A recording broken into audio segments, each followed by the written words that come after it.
Welcome to Sports Talk with Steve Jones, the daily talk show with the voice of Penn State football and men's basketball.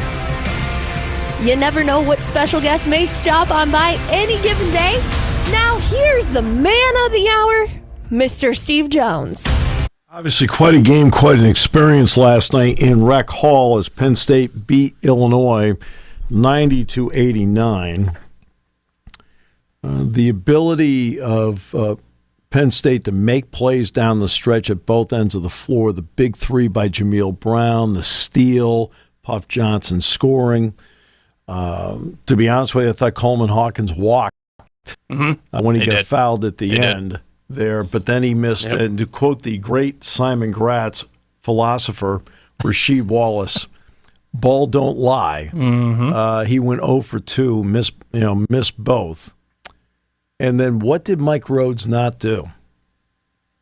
Didn't call timeout. Did not call timeout the entire time. Remember, Illinois is out of timeouts. All right. Mike didn't call timeout.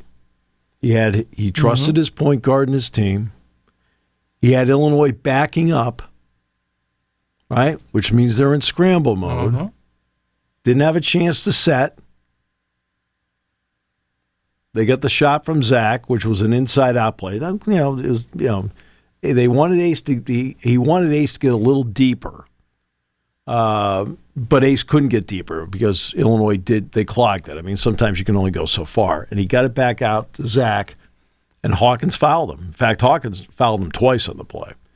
All right, and he hit the 3 free throws like it was nothing.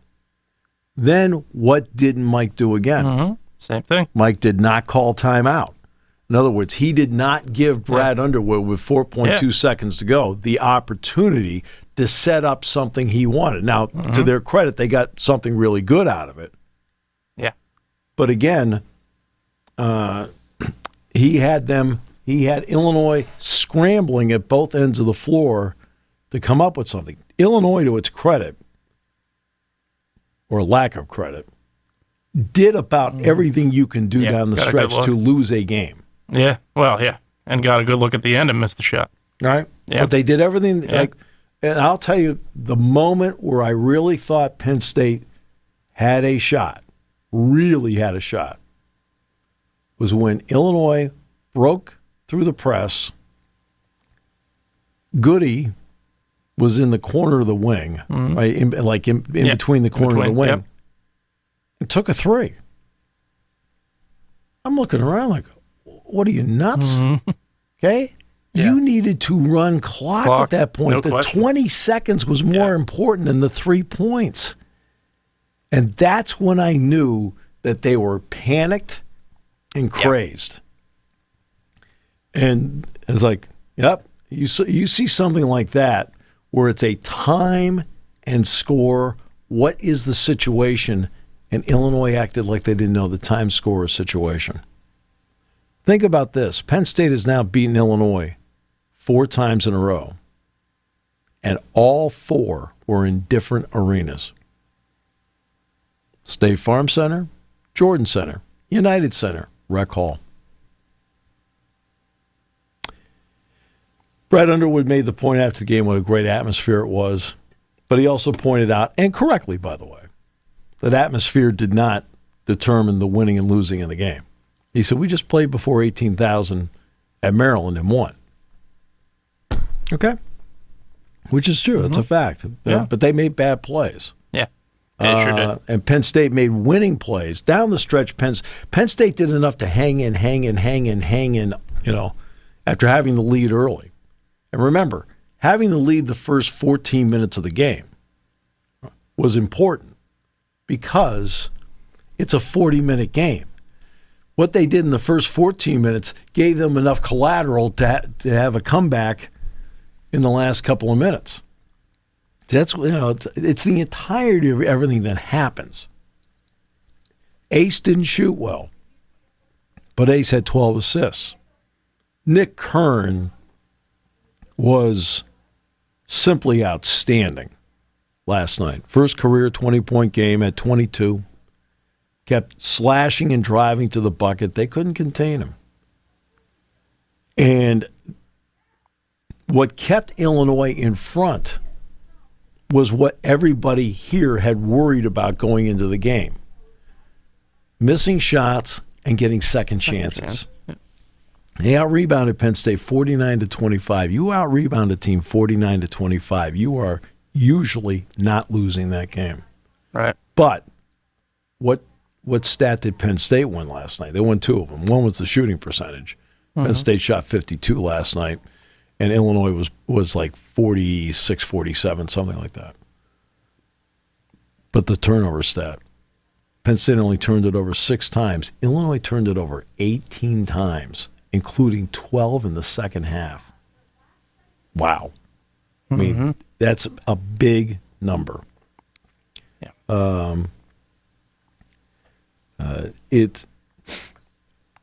And it was a great night, a fun night. Hopefully the Lady Lions can have the same kind of night tonight. And then the women's gymnastics team's in there on Friday and Saturday. And then the wrestling team is back to sell the place out on Sunday when they face Edinburgh. The logistics of going over there. I thought Mike opened his press conference last night, and he mentioned it briefly with Dick and I in the postgame. But he thanked all the people that made it happen, and that includes the coaches that are the ones that utilize the building. Because it is an inconvenience. Now, I know Cale, his team has the wrestling room in the back, but it's still an inconvenience coming in, bringing the court in. For men's volleyball, they're back in South Gym and they're practicing. Cale, of course, has his team back there. There's so many events in there. You got women's gymnastics coming up, as I mentioned, on Friday and Saturday. You got Randy's team in there as well. The building is being utilized on a consistent basis. And the coaches there had to make some things happen with their programs to sacrifice the building for a few days. Because remember, they had to put the court down on Monday and then finally the men and the women both practiced there Tuesday. And then, of course, the game last night, the game tonight. So the people in that building all had to, for the good of the whole, all of them had to make some adjustments as to what they were doing. And those coaches were great about that. They were great about it with their teams. The people that run the building, and everything, they were great about it. The people that were needed to put the court down. I mean, it takes a lot of work and effort to do something like that. Because that floor, as you see that it was put down on the floor, you have to rent that floor. You can't use the existing floor in there. Right? Like the old days. The old days, you use the existing floor. But everybody in there, for the good of the whole, said, hey, go ahead. We'll make things work. Right? I know people are saying you have to move there and play every game there. Logistically, it's really difficult, and it's also unfair to the programs that already utilize it. Yeah. Right? Now, doing it maybe a couple of times a year, maybe a non-conference game in December, maybe a conference game every year, just like you play a conference home game at the Palestra every year. Right? Okay, that's great. Mike's talked about taking games to the Giants Center in Hershey. We're talking about non-conference games, though, not home games. Yeah. I mean, they would be home games, but I'm talking about non-conference games, I know. Going to the Giants Center. He's talked about going to Allentown, which Penn State's done before. Penn State's never played a game at the Giants Center, Never have. They played at Hershey Park Arena many times, but never played a game in the Giants. I've never been in there. I've been, yeah. Yeah. Well, you've been there for a Metallica concert. No, Metallica's never. Well, they came to Hershey in 91, 92. I wasn't at that show. I've been to the Giants Center several times. I've been there for concerts, yes, and also for state championships. Yeah, I've never been in there. I've done a lot of games in Hershey Park Arena, but not the Giants Center. I've done a game in Allentown. He's talked about going to Allentown. Yeah, it's a great venue. The Palestra thing is phenomenal. And last night was the Palestra experience and last night's experience were the same. Look, Penn State felt like it had a home court atmosphere. I mean, the players all said it to a man. It felt like a home court atmosphere, just like the Palestra. And and then maybe go out to Pittsburgh. But Mike wants to take the state university team around the state. But I mean, there's because remember, there's a lot of things that that come into play because there's locker rooms that need to be utilized. It's so much. There's a laundry list of things on the way. So they'll go back to the Jordan Center and they'll play Indiana on Saturday at noon and see if they can get a sweep for the week, which would be huge. And it was loud in there last night. The crowd was great. They really were. And the odd thing is that as the night played out, I know Illinois built a lead, but the odd part was in sitting there and observing the game, I never felt Penn State was out of it for some reason, and I don't know why. I mean, it's just like you get a feeling. Yeah. Right? And, for example, there have been times like they were down 14 to Michigan State last week in the Jordan Center. And just the way it's playing out, I felt Penn State was out of the game. They're done. They're out of it. Yeah. Last night they're down 14, then for a good chunk of the second half down 10-12, 10-12. And I never thought they were out of it. It's just you get a feeling as you're watching it. Right. And I did. It's just one of those maybe instinctive things. No, I think I felt the same way. They got to 55-44. I thought a lot of times Penn State was getting looks. They just weren't falling. And I think they created offense. I think that was a big part of it. Just everything wasn't necessarily going your way, but you keep grinding at it, it's going to change. And that's ultimately why I thought, and looking at it, I just didn't think they were out of it at all because Illinois had the chance to really, right out of the second half gate there, to really build on that lead, didn't do it. No. And I think that was a big part of it there, too. I just felt like the door was still open, and there's no question. And I think I agree with you. Michigan State game, I go back first half, I thought is where really I just that's where the game was lost. Exactly. I just didn't feel good about it. And as you know, how many times you heard me say, I always feel like there's three times where a game can be won or lost, and one of them happens to be the first half. Right? Well, I felt the first half with Penn State playing with a lead for 14 minutes of it, that built up enough collateral to allow them to hang in the game when Illinois was getting its job done. And Shannon had 35, and what an athlete. Yeah, playing. How fast is he? Yeah, oh, man. I mean, fast. You know how many fouls he drew last night? 11. 11. I knew it had to be close to double digits. It was 11. He drew 11. I think, what did he have? 17, 18? I think he had 18 free throw attempts. I think he was 12 of 18. I mean, that's about the same amount Penn State had last night. Penn State had 20. Yeah, 20. Penn State had 20. Shannon had 18. But what about Zach Hicks at the end? He hit those three free throws like it was no big deal. Yeah. Right? Yep. I mean, that's what struck me about it. He just took it like, okay, we're good. Yeah. All right? I mean, it's a spot he's been good in. I mean, now he's 6 of 7 this year in the final 4 minutes when the game's on the line. So he's been good in that spot. But he was calm, cool, and collected. And the big one was the second one. As soon as he hit the second one, you knew he was going to hit the third one because at that point, game's tied. Game's tied, no pressure. Right? Yep. Right. And he dropped that one, no big deal. And then Mike didn't call timeout. Yeah. He trusted his team in a scramble mode. And Harmon, now look, Hawkins made a good pass to Harmon. It was perfect. Yeah. Right? And Harmon gets down the floor, but Harmon was also in a spot where there was enough guys back where he had to kind of throw it up awkwardly. And it rolled off. And then, of course, it turned into a mosh pit out there. Right? Now, watching you jump up and down, acting like you're one of the players, and then trying to go with the locker room with the team was kind of a bad look. I'll tell you, and I almost made it too.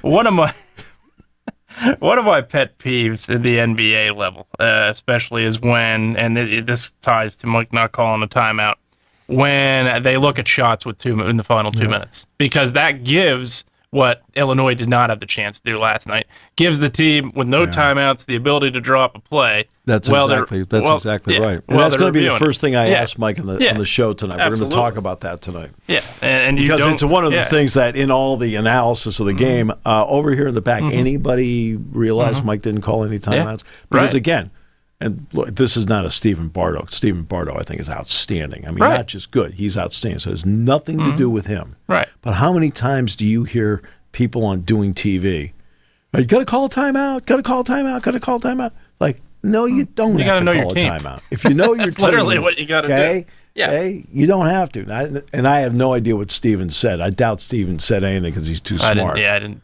hear the No, broadcast. Steve's too smart. My respect for him is top shelf. He and Jason Horowitz are Horowitz is incredible. outstanding Horowitz is announcers. I incredible. talked to Jason a little bit before the game, Yeah. but they're outstanding. Okay, so I have no idea what they said or didn't Right. say, but think of all the broadcasts that you watch. Oh, there's plenty. Right? Got to call timeout. Got to call over here in the back. No, you don't. No, you don't. Okay? No, you don't. If you know your team and you trust your team, you don't have to call a timeout.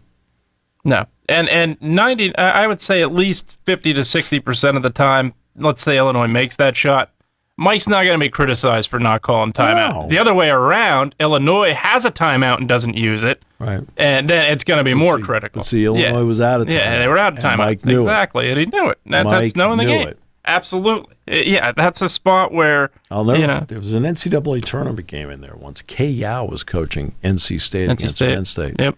And Penn State scored to take the lead.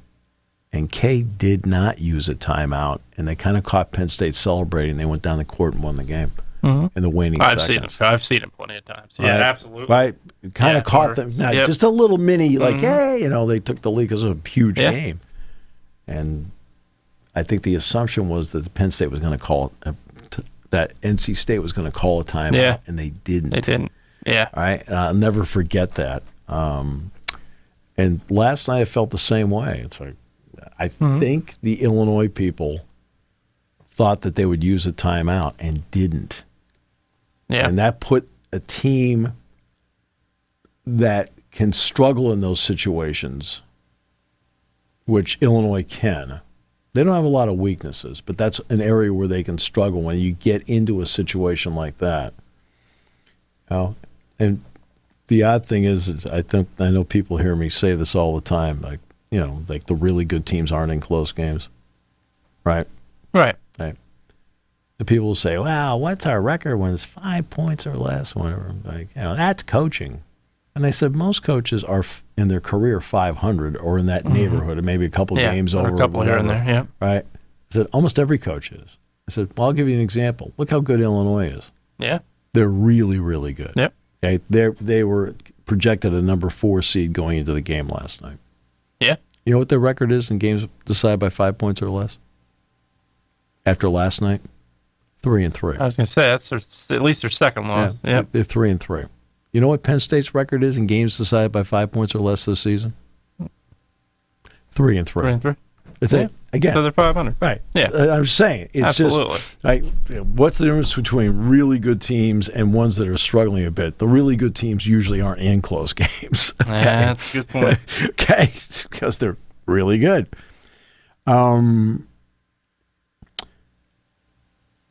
I will also tell you, here's another part too. Don't make the assumption that by playing in Rec Hall, you're going to win every game. No. Okay? No. Over here in the back. Okay? I broadcast at least, and I would only be guessing, but probably at least 250 Penn State men's basketball games in Rec Hall. Okay? I've done a lot of wins, and I've also done losses. When they played the Fab Five, the final was like, I think, 80-70. It was a 10-point game. That was not a 10-point game. No, I remember that game. Right? I don't care how close you are to the court, how much you're yelling the whole thing. If the other team has better players, they got better players. Sorry. Not every game. No. Right? Nope. But you can pull a fair amount of upsets in there. Yeah, but you're not going to win every game. No. Right? But I think it's great to put a game in there. And the Illinois people, I was on their pregame show, and they asked me, like, why is this game here tonight? I said, well, they wanted to pick one game. He said, well, and the question was, well, quote, why us? And I said, has nothing to do with you. I said if the game with Illinois was last week on Wednesday instead of Michigan State was tonight. The game with Michigan State tonight would be in here. I said it's the day. It's the day. It was the date that was available. Yep. They're like, oh, okay.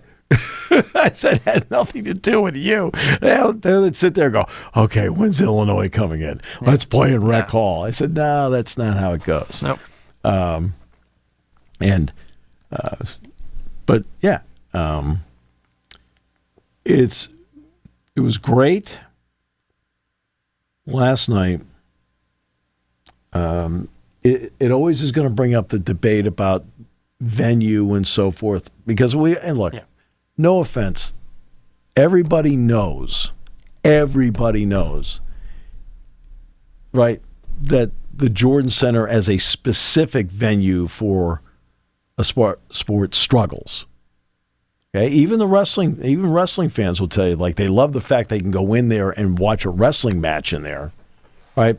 But it's still not the best venue on the face of the earth, even for wrestling. I mean, it is for the number of people that get in there, right? People that get a chance to see Penn State wrestling, they haven't had a chance because, recall, everything's sold out. And, I mean, the building is the jack of all trades, the master of none. But it costs so much money now to build an arena. And of the arenas I've gone around in the Big Ten, if I had to handpick one that I, quote, wished was Penn State's arena, it would be Welsh Ryan Arena at Northwestern. 7,000 seats. I think it's 7,039, double-decked basketball court. Right? Great. Tickets are at a premium. Great atmosphere. Everybody's on top of the court. It's great. Right? That's about the right size. Maybe 8,000 is the right size for Penn State. 8,000. Right? And it's always been like that. It doesn't mean you can't get over 12,000 in there. I mean, the largest sports crowd in the Jordan Center this season so far has been the Penn State-Minnesota game. All right? In terms of tickets sold. Yeah. That was tickets sold. All right. I know people are like, wrestling. No, wrestling did not have more than the Minnesota game. All right. Just the way the circumstances played out. Monday night, impending storm, things like that. It's just the way it worked out. But so, yeah, can you get 12,000 in there for a basketball game? Did they have more than 10,000 tickets sold for a few games last season when they made the NCAA tournament? Absolutely. But at that point, your tickets become a premium if it's 8,000. But that's not happening. So what's Mike's priority? Mike wants a practice facility. That's what Mike wants. He felt that was a game changer for him at VCU, where his offices are over there, the locker room's over there, everything is confined when there, and you kind of can build your culture there in a practice facility. He felt that was so important at VCU. If he had his druthers, instead of the new arena, he'd want the practice facility. They'll figure out the arena part. Hey, maybe play a non-conference game in Reading, play one in Allentown, play one at the Giants Center, play a Big Ten game at the Palestra, maybe play in Pittsburgh. I don't know. But he wants to get the program around the state. Yeah. And by getting the program around the state, maybe get a little more interest in what's going up, and then people will want to maybe go up and take in a game at the Jordan Center when they play there. Play a game in Rec Hall every year. Right? But again, the logistics of doing it, it takes a lot of work, and it takes cooperation by all the programs and those great coaches that work over in Rec Hall, all of them. Yeah. Okay? All those great coaches all said, yep, we'll adjust what we're doing to accommodate this. To do it on a regular basis would be difficult because the building is in use so often. But guess what? The old Hoosiers part comes into play, where he walks out into Hinkle Fieldhouse and Gene Hackman measures the basket, 10 feet. Right? Goes out, measures the free throw line. From the basket to the line, 15 feet. Right? You just go play. Right? Now, here's the other part that is a plus for the Jordan Center. The parking is way better. Oh, not even close. Yeah, not even close. And here's another element that's where the concessions are way better. Yep. But you can go through back and forth, back and forth, back and forth. If Mike had his druthers, he'd want a practice facility first. Yeah, and that's one. I think that's so important for what Cale has, the Lorenzo Center. Yeah, absolutely. Now, can you take a step? Let's go one step further. I wonder if maybe, in the end, wrestling needs its own facility. I'm talking about, their own building. I mean, we're talking about a lot of money here, but I bet, it's interesting for wrestling. I think there are enough donors out there they could give it a shot. Yeah, I agree. At getting a wrestling venue to do that. And absolutely agree. And look, they've earned it. Mm-hmm. I mean, I'm doing the pregame. Sure. I'm doing the pregame show last night for Illinois on their network. They said there are a lot of wrestling banners in here, and I said, "Yeah, there are." I looked at him. I said, well, just so you know, I said, hey, yeah, they're pretty good. It is the single best program of any program in America. Yeah. And Cale has his own way of running it. Mm-hmm. It's the right way to run mm-hmm. it. He has his own standards. He has the right standards across the board.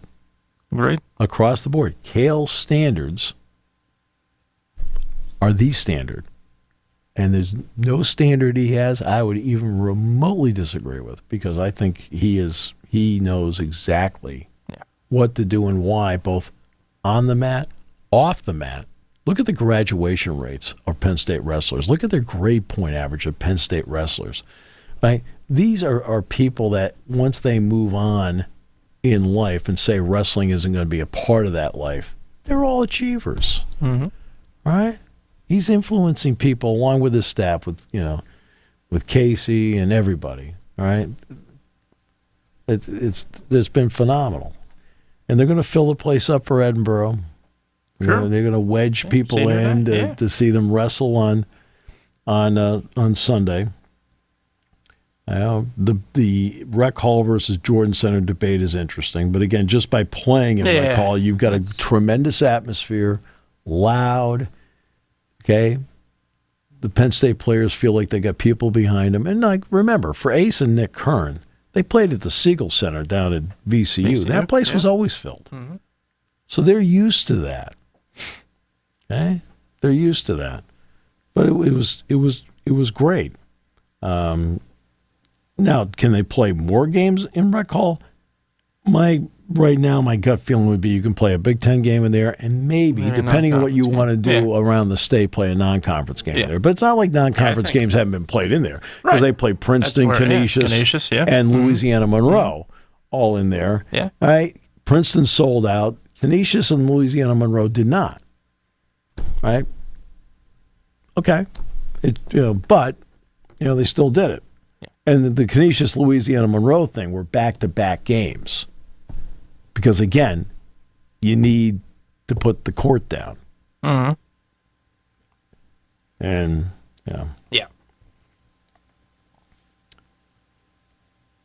Yeah, you could play the non-conference games. I think if you're traveling the state at all, I think the likely scenario is you would see non-conference games. That's where the Giant Center does come into play. I think that the PPL Center in Allentown is a phenomenal venue. I think it fits real well. I like it. It's a hockey arena. It is a hockey arena. It's a venue for, you can have other events there. I think concerts and stuff are there. No problem. I think there's other venues across the state that you could draw pretty close to 5,000. I think that's, but it's just knowing your area. I think, you talk about Reading. I think the Geigel Complex is one of the better ones. Obviously there's bias to my alma mater, but, Mike being a Schuylkill County guy, Martz Hall in Pottsville is another venue that is, 4,500, 4,800 people. There's a lot of venues around the state, I think, that you certainly can, if yeah, you can make it work. Absolutely play non-conference. Now you're not going to play Michigan State in Pottsville, for crying out loud. That's not going to happen. But I think I can see Tom now. Yeah, Tom did the Palestra thing. Yeah, Tom did the Palestra thing.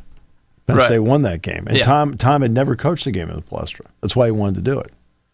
Right? Yep. For example, I'll give you there are a couple of examples right away of people that have talked to Dick and I about the Palestra. Mm-hmm.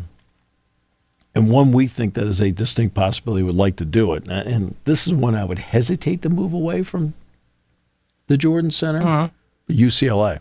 Mick Cronin would love to do it. Yeah, that would be one that would be interesting because it would be tough to move. You're getting them in the Jordan Center for the first time. Ever. Yeah, and that's, ever. Oh, I don't know. I've only done one Penn State UCLA game in my lifetime. It was in the Carrier Dome. Carrier Dome, yeah, I remember that. Yeah, that one is, that's the same if USC's here and you get Bronny here, you don't want to play that one at Palestra. Yeah, USC? No. Yeah. It's going to depend on what he decides. Oh, man, he's got 5.9 points a game. He's not ready. I know the name, but... How many points did Derek Lively have? That's true. Okay, Lively's a good player. And Lively's had a terrific rookie season with the Dallas Mavericks. Derek's playing really well. Really well. Opening night, he's opened up a lot of eyes. To be honest with you, John Shire did not know how to use him. No, he didn't. With all due respect, he didn't know how to use him. And Shire, I think, is learning on the go, too. I mean, he's in a spot there where, and that's the same thing. I think there's guys now playing this year that you think, you look at the next level, can they translate? And Duke being a prime example, Jared McCain, I think, is one of those players where you're not going to see a lot out of him here, but can you see anything out of him at the next level? Absolutely. And I agree with you there. Right. And so... But, I mean, this will at least bring up an interesting debate. To me, it's important that people are talking about Penn State basketball. Absolutely. You need the program to supplement football financially. Mm-hmm. And I said supplement. Yeah. Okay? Yeah, you're not overtaking it. Okay, just not happening. Okay, stay in, you want to stay. You don't want to ever have it lapse into the red. You want it to stay in the black. Mm-hmm. And, again... I've made this point before, but it's just to let you know, if Penn State has success in basketball, people will watch. So let's go back to the point I've made a few times. And it's something that for some odd reason has never been written about and has never gained traction. It's never been written about. Mm-hmm. Never. Last year, when Penn State played Texas in the NCAA tournament, second round, it was opposite the NCAA wrestling finals, which was on ESPN. Yep. Okay? Again, not a slight at all, please, of Penn State wrestling. Never. Penn State won the national title. They got individual titleists. The whole thing was another great night for Penn State and another great night for Penn State wrestling. But it was watched on ESPN by 452,000. Oh, that's good. Mm-hmm. What did Penn State in Texas opposite that get? Yeah. 6.6 million. Okay?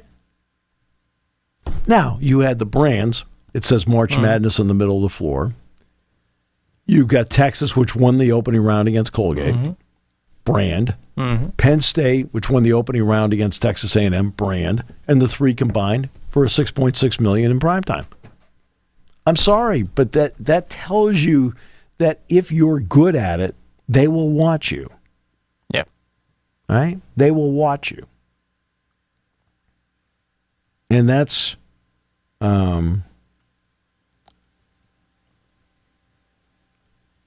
mean, that tells you, the last three games, you know how many people watch Penn State basketball the last four games last year? Indiana semifinals, Purdue Big Ten championship game, Texas A&M opening round, Texas second round. Those four games. 14.5 million viewers. Now, of course, some of them are the same, for obvious reasons. But it totaled, in the end, four different times out, 14.5 million for four. That's pretty good. I mean, you're talking about 3.5 million viewers, maybe, as an average. 3.6, 3.7 million viewers per time out. Now, come on, that's really good. Mm-hmm. I mean, Yeah. That tells you that if you're winning, there is a base that's going to watch you play. Because now, did they play a great fan base in Indiana? Sure. Yeah. That brings extra viewers. Do they face a team with a great fan base in Purdue? That brings extra viewers. Texas A&M, okay, not bad, all right. And then the Penn State Texas thing. I mean, both bring something to the table, but people watched. That's my point. People watched. It said March Madness in the center of the floor. So you automatically, that's a starter right away. But then they have the big brand name of Texas, the big brand name of Penn State, and you get 6.6 million people watching. On a night where some of the Penn State fans are like probably flipping back and forth to see Penn State win, not just the team title, I mean, I had that done, but the individual bouts along the way, which bring with it the incredible prestige and a championship. There's certainly people flipping back and forth. But in the end, one event versus the other event, right? It just tells you it has nothing to do with the wrestling part. Zero. Okay, right. I'm not talking about that. It just tells you that if you have success in this sport, people are going to watch it. Agreed, 100%. Right? And that's obviously what Mike is ultimately trying to do.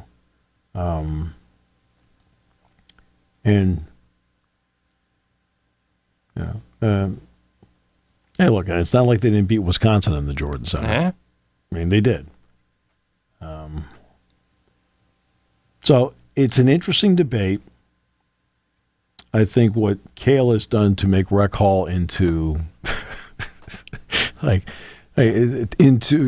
there are several things that intimidate. One is Cale. Right. Two is the talent he has. I was going to say, you can't ignore that talent. And then and three, the crowd. The crowd. Yep. I mean, it's a great combination across the board. And again, I'll be the first one to praise it. I mean, have you ever heard me say even slightly a negative thing about it? Nope. Can't. No. Can't. And my personal respect for Cale. Tremendous. Yeah. I'm not a person, one-to-one conversations. Yeah. All right. Hey, integrity, values, very, very, to be honest with you, it's a great sense of humor. Yeah, he does. When you get him going. Yeah. Oh, no. Kel makes me laugh. I agree. He's just a great guy. Yep.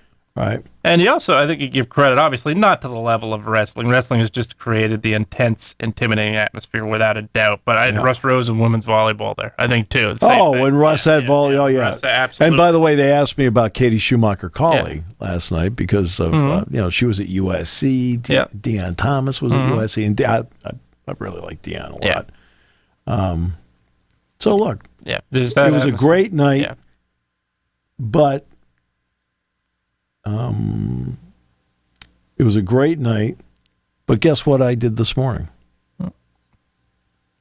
I worked on the Indiana game. Yep. Guess what Mike did this morning? Worked on the Indiana game.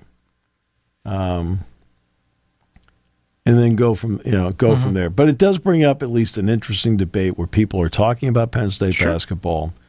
And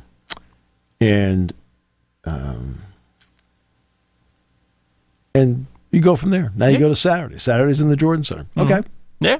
And then next great crowd. And then next week, and then next week it's a Saturday game. It's Coaches versus Cancer Day. There's absolutely a lot going on that favors crowd. No question.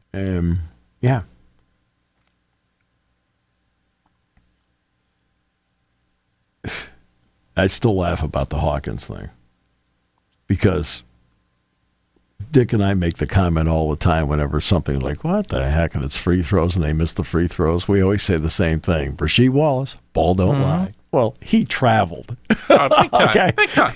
He traveled on that play. Yeah. And there was the one the ball went out Damas' foot. Yeah.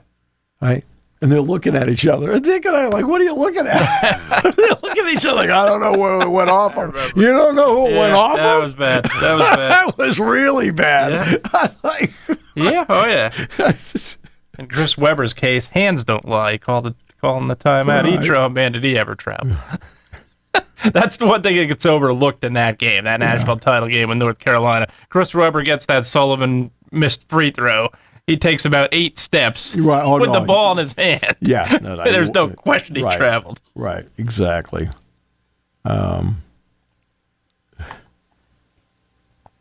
So, yeah. Yeah. Great night, great win. Absolutely. It's their second win over a top 15 team this season. And now you go to the next one. You got Indiana next. And again, you've got more size that you have to deal with. Yeah. Because Khalil Ware good. And Malik Renew. Yep. Renew, they're both really good. Now, the other spot, Galloway, I think, plays his guts out. Mm-hmm. And Barco is a good three-point shooter on a team that doesn't have a lot of great three-point shooting teams. The Cubs kid who was with Bronny James and the others on that AAU team, whatever it was called, right? Mm-hmm. Last year, he does some things really well, but it's not a good matchup with him against Ace. All right?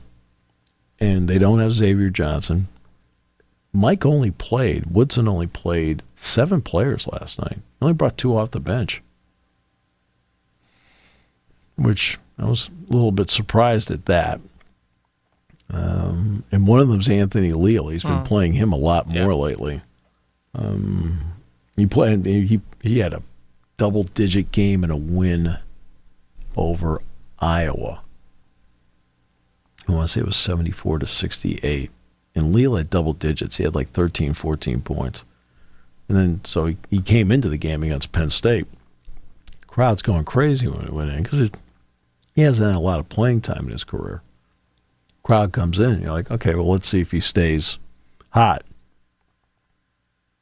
No. Like, okay. But you don't know. You don't know. But you look at last night, Shannon at 35. Nobody else for Illinois really did much more. I mean, Shannon had, 35 points last night. Shannon had almost 40% of their points last night. All right. Okay. It's a big number. Mm-hmm. So, look. You go back to the Jordan Center. You got that game, then at Iowa, at Minnesota, and then a home game with Maryland. And then you start thinking about what you want to do next year. Because I think Jimmy Martelli is the one that really does the scheduling. And they do want to. Here's the other part too. Keep in mind when they're doing some non-conference scheduling, they want to take advantage of Friday nights before home football games too. Mm-hmm. Absolutely. Right. So that does factor into what they're doing. The games we're talking about, where they kind of move program around, would be those December games, which then become an issue. But you look at this now. They did not set up the Orlando tournament. That was set up before. Yeah. Okay, but they did the Orlando tournament. They went to Madison Square Garden. Now, Mike, Jimmy, and those guys set up Madison Square Garden because that game was going to be in Atlanta. That game was going to be in Atlanta where the Hawks play. And the promoter of it ended up being like, we're going to move to the G League or forget that. So, Mike said no. To his credit, said no, we're not doing that, which is exactly the right move to make. They got that thing into Madison Square Garden. I know it didn't work out. The Palestra game, Phil Martelli, assistant coach, Michigan, coaching in the Palestra, great. That worked out great. They get the game in Rec Hall. So they're doing some things to at least get people interested in what's going on. And now the big part is, which is the part that Mike will take care of, and that is winning. Now, next year, will they be a younger team? Yeah, because this team has 1 freshman on it, right? And again, for Penn State basketball, here's been a big issue. Because of the coaching changes, Pat Chambers, interim Jim Ferry, Micah, and now Mike. I do have to make one quick Micah point here. Did you watch DeBrusque last night? Did I watch the what? DeBrusque. Okay. Or Damas, whatever. Back down, Damas. Yeah. Back down. Kind of looked like booty ball, didn't it? A little bit. Yeah. Sure did. Right.